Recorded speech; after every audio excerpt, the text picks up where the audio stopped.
Well, last time, looking at the household provided a point of entry to some of the basic realities and priorities that shape people's lives at the most basic level in the 16th century. But as is already apparent, I hope, these households, of course, didn't live in isolation. On the contrary, every family was conducting its affairs in the context of a larger landscape of social institutions and relationships. And what I want to do this week in concluding this sort of contextual introduction is to talk about some of these connections that bound people together and bound the country together. And I'll start by looking at some of the more localized institutions and relationships, those which bound them together into local communities. But as soon as I use that word, community, I have to pause because it's a very loaded term. Its use tends to beg an important question about society in the period. Put simply, people in 16th century England didn't live in entities called communities. They lived in places they described as manors or parishes, villages or townships. They very rarely used the term community at all. When we talk about communities, as we often do, we're actually introducing a concept which is largely a construct of sociologists and historians. And more than that, we're also implying something about the nature and the quality of the social relationships that existed in the manors and parishes and villages and townships of the distant past. The very word community carries a great deal of warmth. It's a good word to co-opt in the cause of any argument, as we see constantly in political life. It vibrates with a certain moral resonance. And when that term gets adopted by historians and sociologists, it often also invokes a certain nostalgia about the past. Community always seems to be just out of reach, something that belongs to a generation or two ago, just over the hill, in decline or under threat. It's sort of the before of which we are the after, a tantalizing, warmly attractive feature of a world we have lost.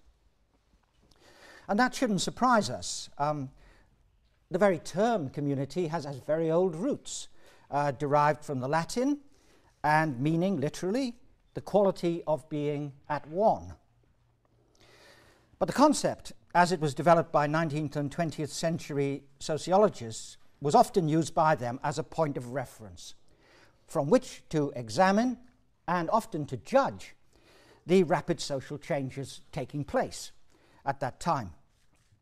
So the traditional or the folk community was very commonly envisaged by the founders of the social sciences as being almost everything that modern European and American society was ceasing to be.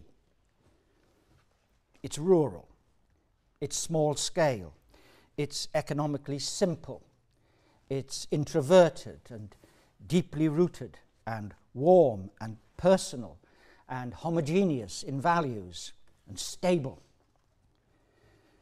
Embodying, indeed, one could say, some of the traditions of pastoral literature.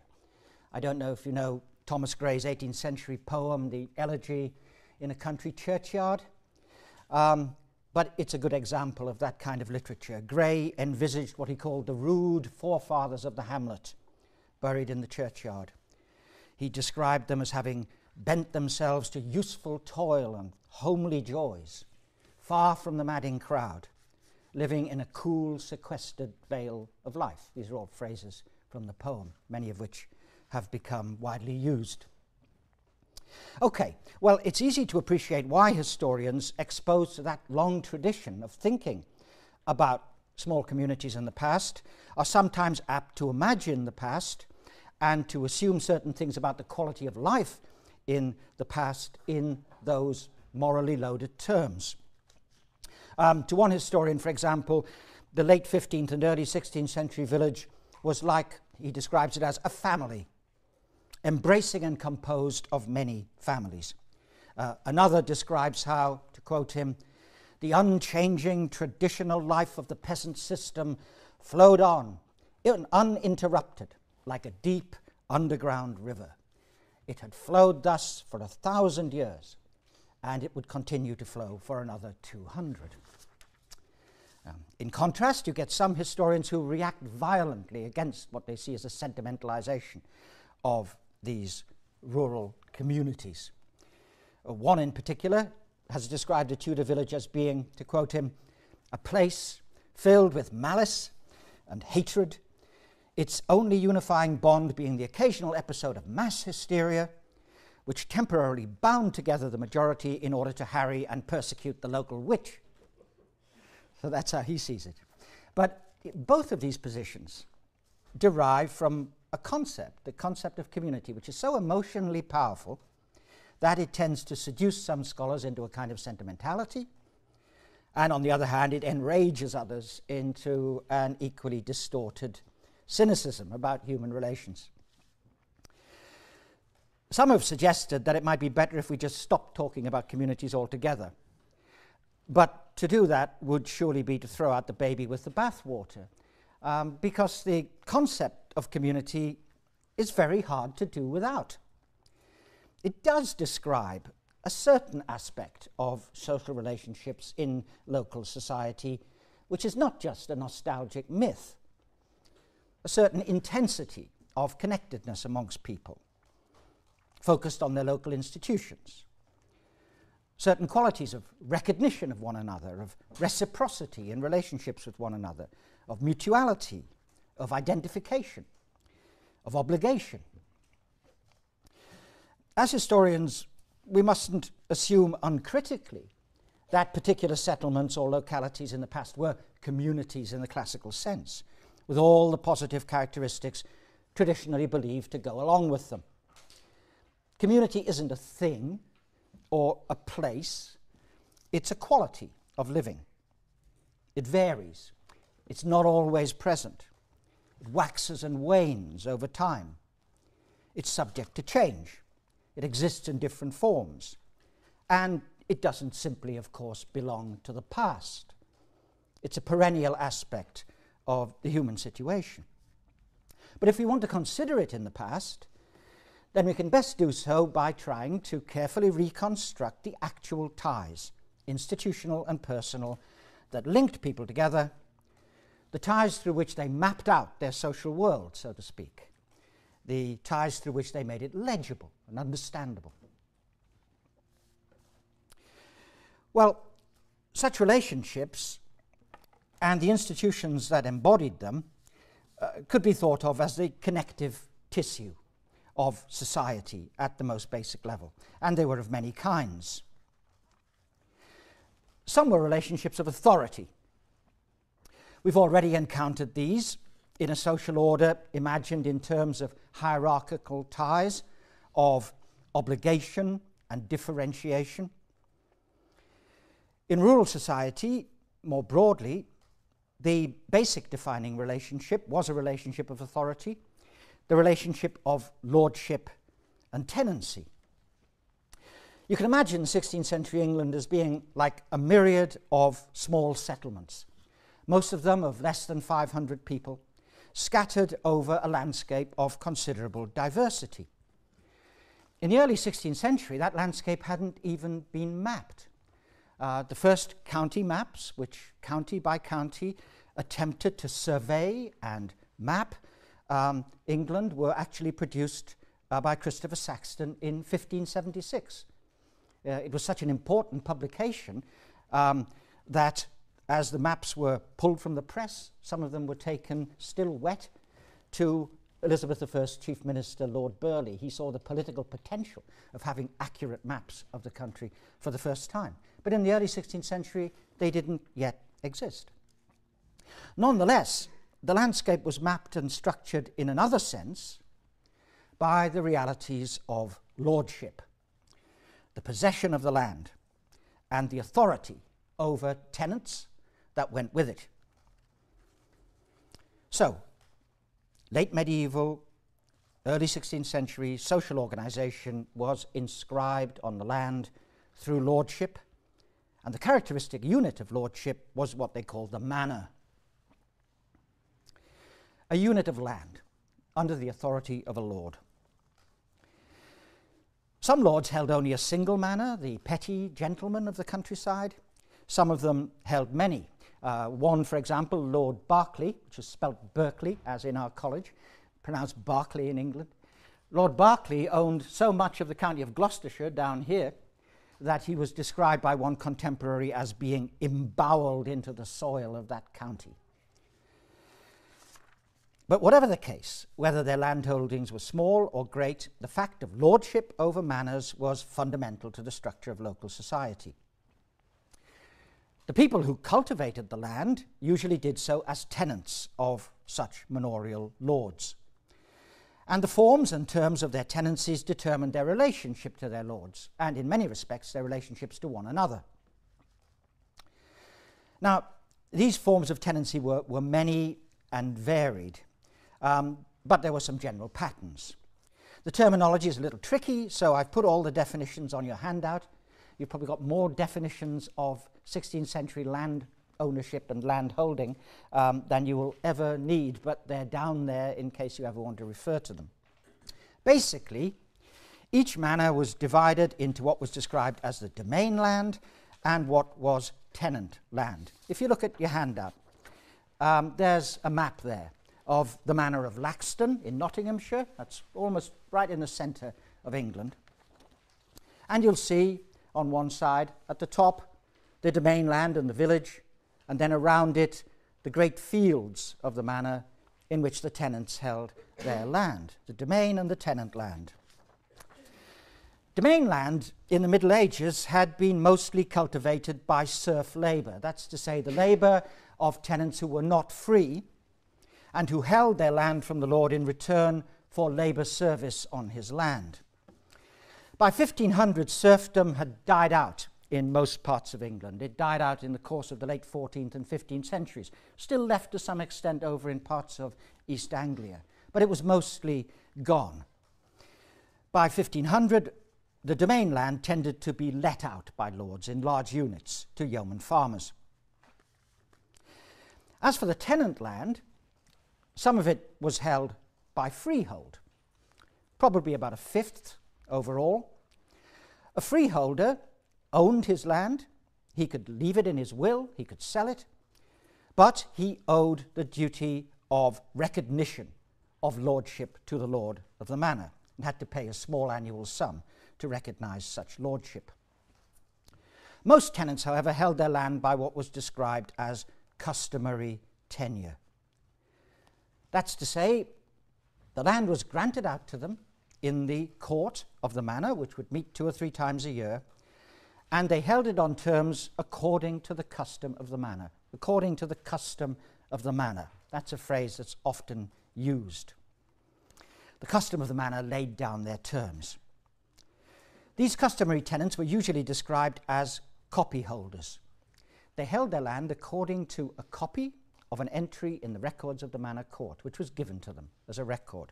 Sometimes, if you go back through the deeds of a very old house, you will find, by the time you get back to 16th and 15th century deeds, a little strip of parchment, which is actually a copy of the original grant of the land on which that house is built to a copyholder.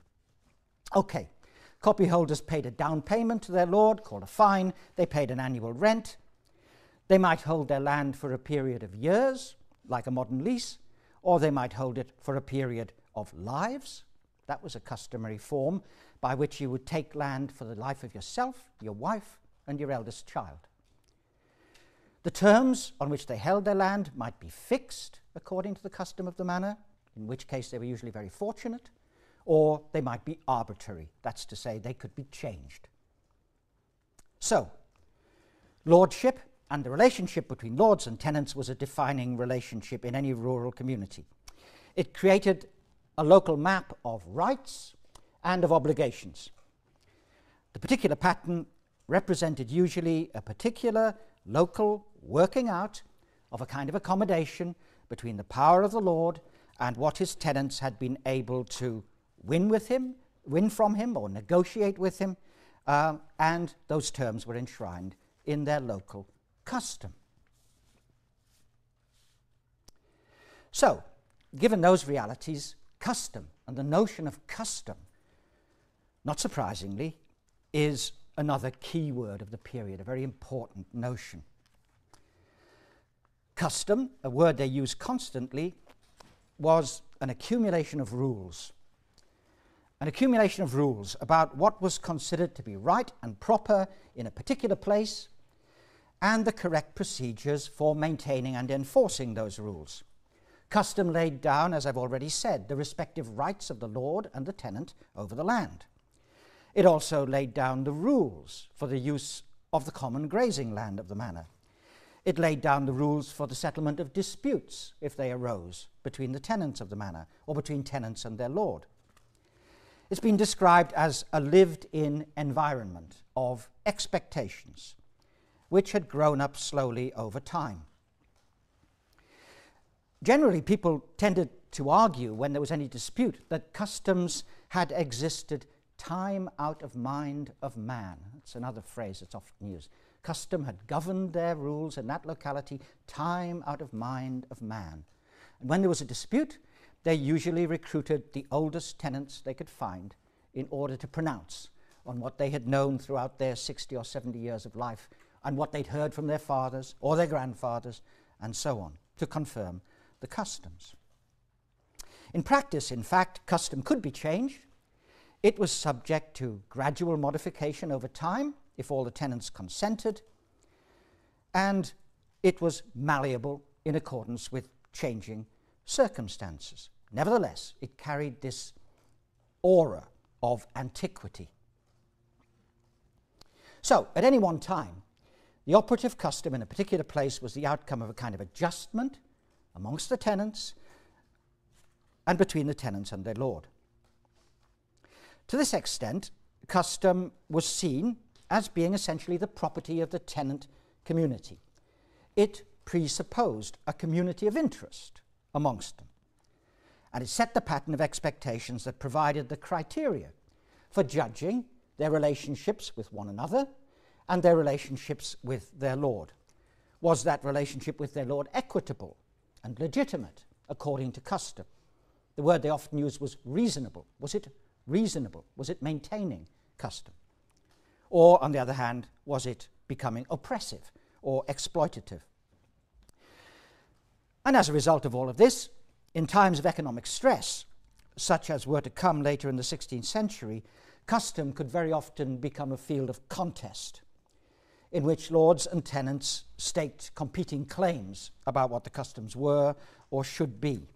And this was very often to happen in the later 16th and 17th centuries, as we'll see when we come to consider peasant rebellion and popular protest in this period. Very often it revolves around custom. Okay, well, let's turn now to another aspect of the tenant community, the community of neighbours. If custom was one key word in rural society, neighbourliness was emphatically another. Neighbourliness was recognised as being a critically important social virtue, and the word is constantly used as a kind of norm of good conduct. It was, of course, based on residence near one another. The very word neighbour derives from an Anglo-Saxon word, nea gebur, which means near dweller, literally near dweller. Neighbourliness was based upon residence then, and it was conducted and developed through frequent interaction amongst those who lived near one another and their mutual recognition of obligations to one another of certain kinds. In part, it was created by the institutions and the customs of the manor, which fostered a sense of place and a sense of identity associated with that particular place. For example, the manor court served as an instrument of self-regulation, especially in the organisation of agriculture within the manor. if you look at the other side of the handout, you'll see the portrayal by the surveyor of Laxton of one of the fields. And look at how those fields are, the field is divided up into little strips of land.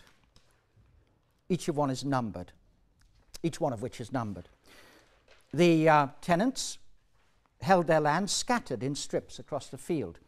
The numbers are there so that the surveyor could put down which pieces of land were held by particular tenants in his survey book. And there, at the edge of the field, is an area of common land which was used by all the tenants for grazing their animals. The surveyor has portrayed various sheep grazing on it. It's a particularly beautiful map, this map of Laxton, which was done in the early 17th century. Well, that kind of arrangement, that kind of scattering of land around the field, that sharing of common grazing land inevitably meant that there had to be a good deal of cooperative organization of agriculture in such a place. And the manor court provided the opportunities to pass bylaws which enabled people to draw up the rules for their cooperative agriculture. Bylaws were described in one contemporary law book as being made for the common profit and with the assent of all. Ideally, you should have unanimity about what they were, and they governed not only cooperative agriculture but also the mediation of disputes which arose, and, if necessary, the punishment of recalcitrant people. The aim, as one manor court book describes it, was that, I'm quoting it, all should concur in the keeping of good neighbourhood one with another, in tilling, in labouring, in sowing, in shearing, in pasturing, and all other things pertaining to good and thrifty neighbourhood. Okay, that was the ideal. Of course, it wasn't simply a happy world of peasant cooperation. In any manner, the bigger tenants, the ones who held the most land, tended to dominate.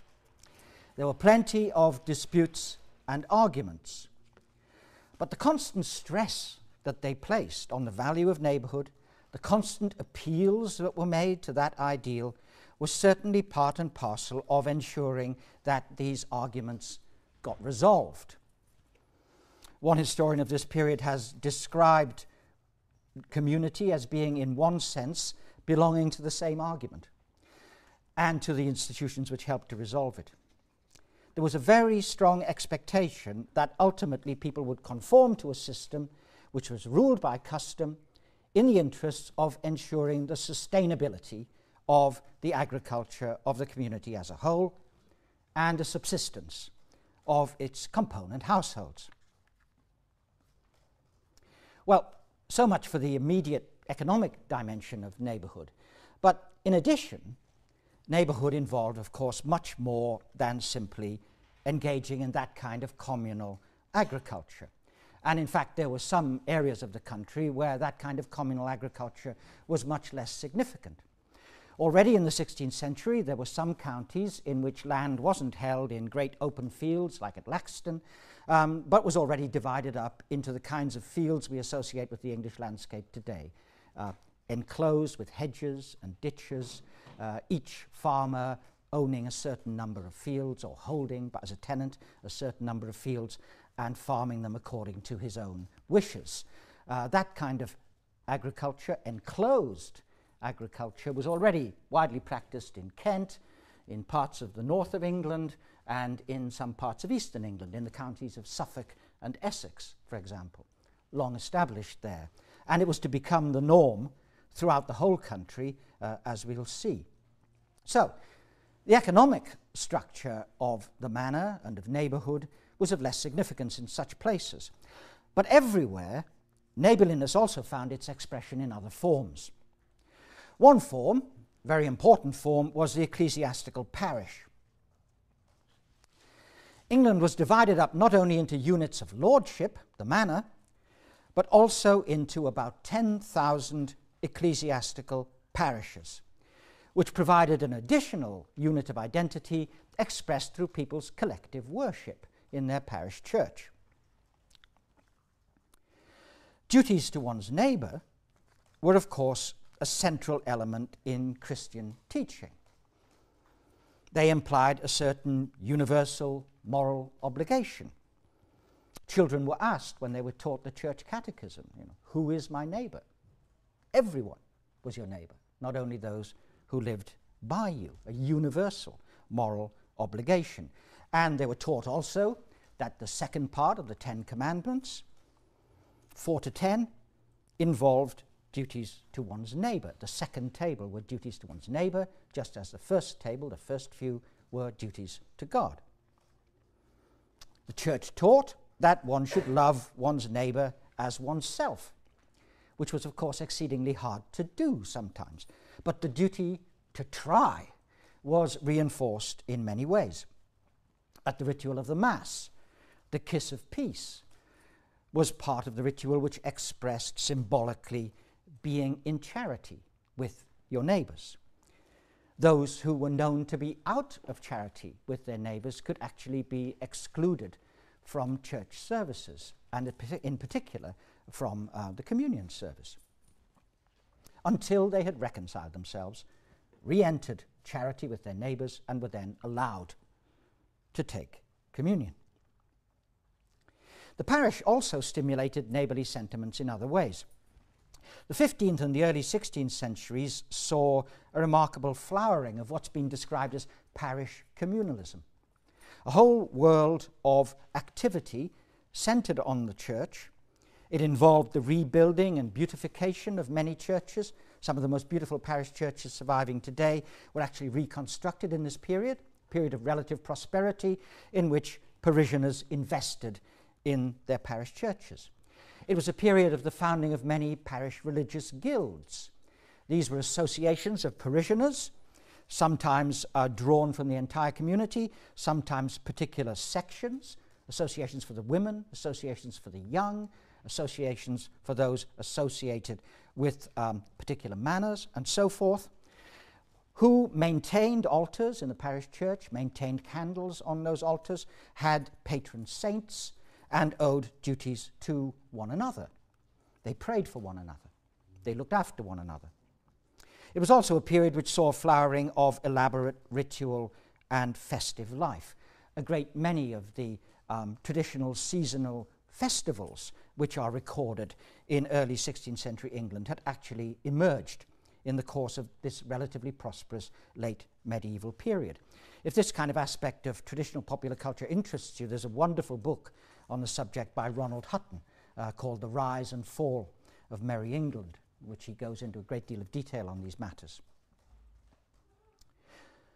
So, whatever the framework, whether we're talking about the manor or the parish or just living close to one another, neighborhood found expression. And it found expression also, of course, in persistent face-to-face daily contact. The neighborhood was a primary group. People knew each other exceedingly well. They knew one another's business exceedingly well, as was often revealed when they were called upon to give evidence in court.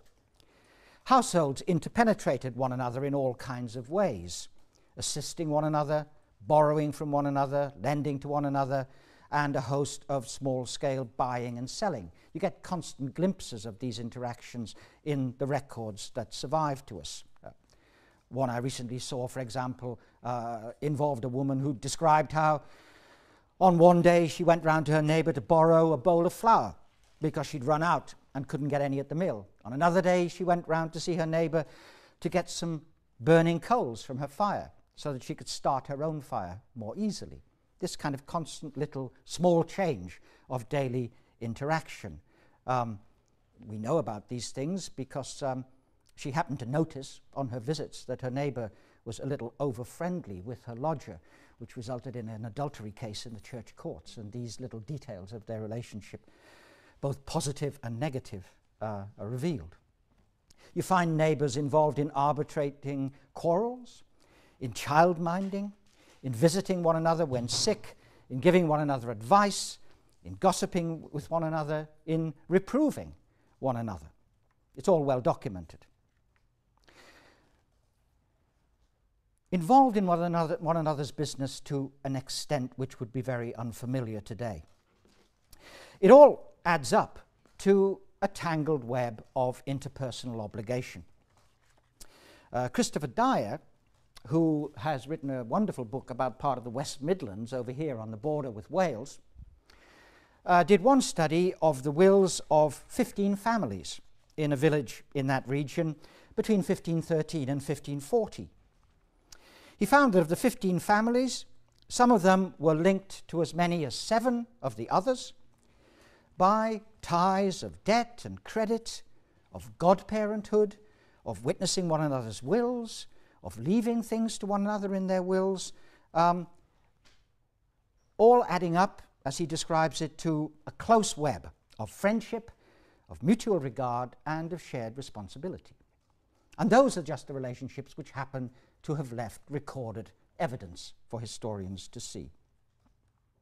Well, drawing on these ties could be crucial at times of particular need.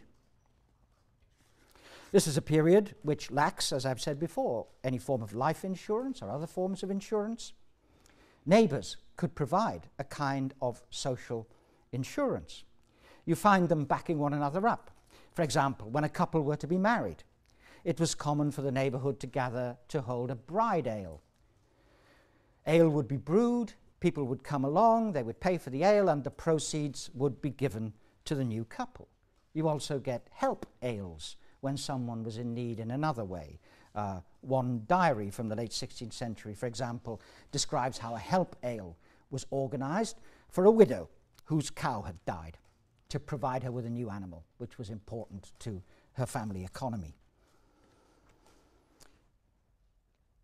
Because these ties could be so supportive at best, there was a strong imperative amongst people to maintain what they described as their credit, to maintain their credit in the neighbourhood, by which they meant their reputation in general, their reputation for reliability, for honesty, for good conduct. It involved much more than simply a sort of credit rating in a financial sense, as we're familiar with it today. It was a form, as I've said, of social insurance in an insecure world.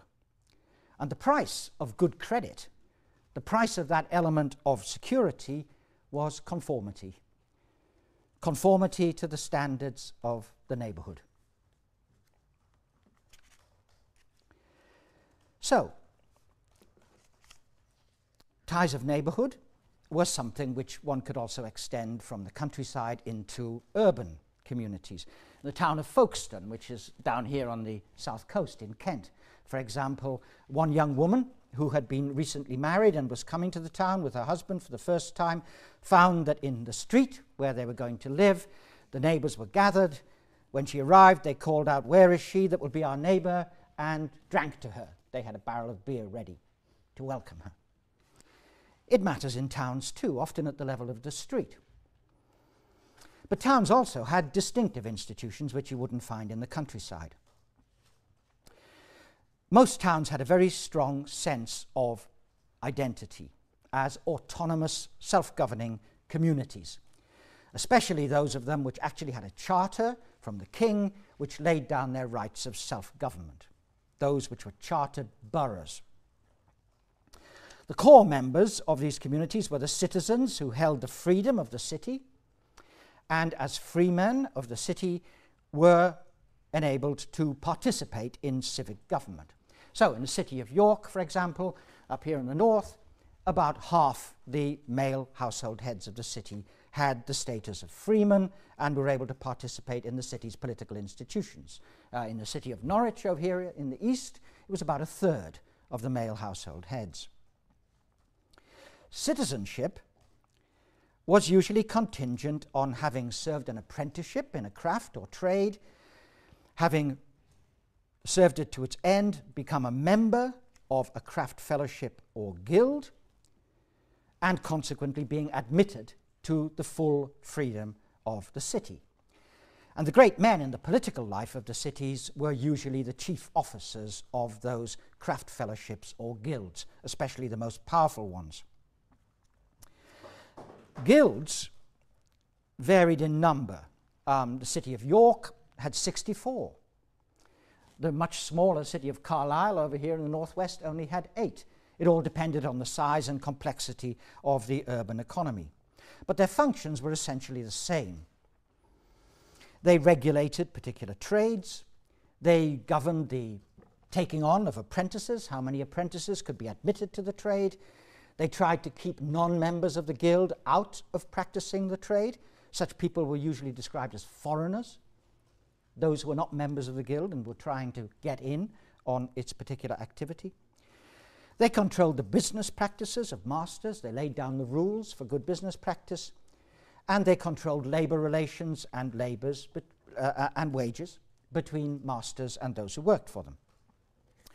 But in addition, the guilds had a host of social and religious functions. Members of the guild were under obligation to relieve other members of the guild who fell sick. They provided them with medical care. They were under obligation to relieve members of the guild who became unemployed. They provided for widows and orphans from charitable funds that they maintained.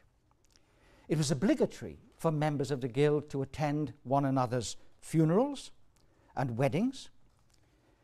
They were obliged also to pray for the souls of dead brothers and sisters of the guild, and they were obliged to attend annual feastings and drinkings at which members of the guild would assemble to celebrate their common fraternity.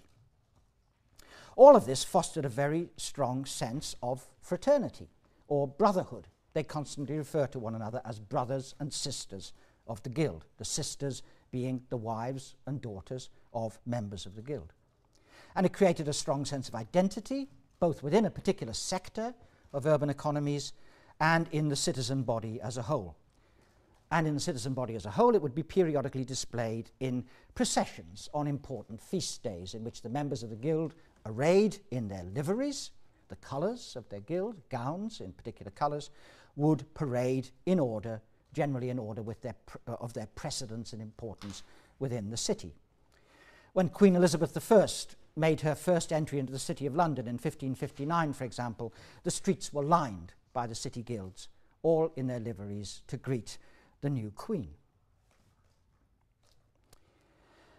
Finally, the fraternity and the brotherhood, which was much stressed by the guilds, and the friendship which was fostered amongst neighbours, ideally, could both be described as being extensions into social relations of the idiom of kinship. Friend was often used in a sense we use it, a personal friend, but it also in the 16th century meant a relative. It's still used in that sense in parts of Ireland today. A friend was commonly a cousin, brother-in-law, and so forth. Brotherhood and fraternity obviously involve comparison to a bond of kinship. When one turns to actual kinship, be it by birth or be it by marriage, that was of course another bond that held together local society.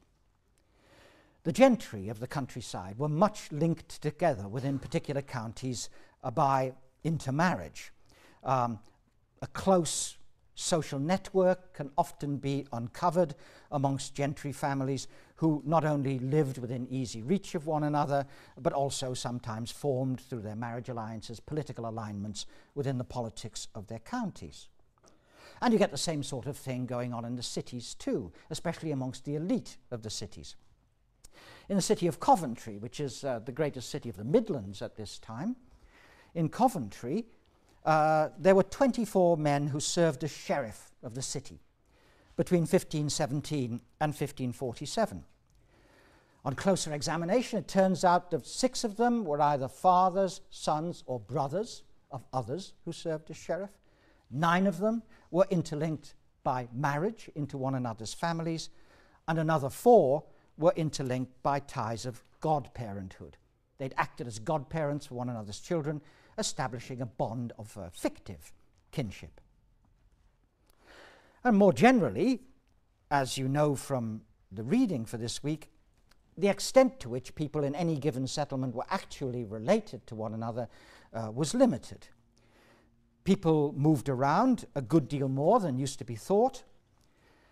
In most rural communities, one finds little knots of people related to one another, but within the context of a larger neighborhood of unrelated people. And beyond that, there would be a scattering of kin over a significantly larger area.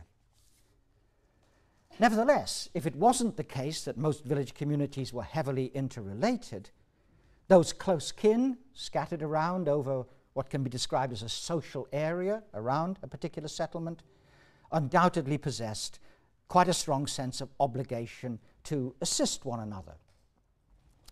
And across even larger areas, one's kin could form a broad resource of people who could be called upon with some expectation of a positive response. If you hope to apprentice one of your sons to a nearby city, for example, one of the best ways of doing that was to activate kin living there who could help to prepare the way by finding a master to whom the boy could be apprenticed. Kin also helped one another in finding suitable marriage partners, and so forth. So, kinship was also one of the bonds which tied together social areas into communities. To give just a small, petty example of the way in which kinship could function, we have the record from the 1550s of an old lady called Christian Hatton. In her old age, when she was unable to take care of herself fully, she was cared for in turn by kinsmen who lived in a number of settlements within walking distance of one another. They shared the responsibility, and periodically she walked between the different households where she was going to live for a few months at a time, taking with her her 2 cows. She had 2 cows. They were called Brownie and Philpale. Philpale was presumably a very good milker. We know about these arrangements, about Christian Hatton and her 2 cows, because after her death, the relatives who had been helping her fell out over who was going to get the cows. And so, by this little accident of human frailty, Brownie and Philpale have entered the pages of history. So, let's pull all this together. It's been said that in late medieval and early modern society, the most fundamental of all bonds was that of mutual obligation. That's what I've been talking about, obviously. We've been looking at the realities of those bonds. The institutions and the relationships that I've been surveying provided the basic coordinates of people's identities beyond the household. They bound them together into networks of relationships, in guilds, in manors, amongst neighbors, amongst kinsmen, which provided those coordinates of identity. Those ties were mostly local, and they gave a strong flavor of local particularity to the society and the culture of the time, a particularity of place, a particularity of custom in that place, a particularity of known faces and those with whom you regularly interacted, a particularity of assumptions about shared values and proper behavior. In such a context, people's everyday dealings were very closely bound up with these direct, face-to-face personal relationships. They were rarely anonymous. Indeed, they can be said to have taken on a very strong moral character, implicitly, sometimes explicitly. People were expected to meet their obligations. They were enjoined to live in charity with one another. They were reproved if they failed to do so. In many ways, it's a very attractive ideal and has some features which clearly bear out some of the assumptions of the sociological notions of community. But one should also never forget that it could also be very demanding, very restrictive, very excluding, as well as including. And it was something which certainly couldn't be taken for granted. Community, insofar as it existed, was always threatened with potential conflict. It had to be worked at. It has been described as being a form of constantly negotiated community amongst a set of well-known people. Well, that's a very important aspect of the world I'm trying to introduce to you. We should certainly never sentimentalize it. If it is attractive in some ways, it could be very demanding, very restrictive. It wasn't an idyllic pre-modern world. There was plenty of conflict, there was personal rivalry, and of course there were differences of power. But at the same time, it was a world that gave priority to the needs of these collectivities as well as to those of individual households. And the restraining bonds of these interpersonal obligations could have a very powerful influence on how people conducted themselves, and could have a very powerful influence on how they understood and perceived and responded to various of the changes which were to come in the course of the 16th and 17th centuries. Okay, I'll leave it there. And next time I'll go on to look at urban society more fully and the network of connections which bound together the kingdom as a whole.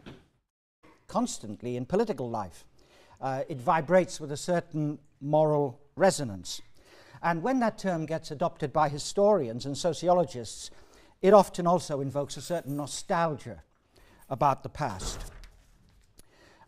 Community always seems to be just out of reach, something that belongs to a generation or two ago, just over the hill, in decline or under threat.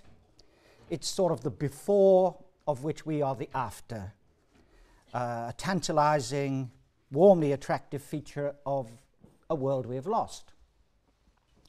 And that shouldn't surprise us. The very term community has very old roots, derived from the Latin and meaning literally the quality of being at one.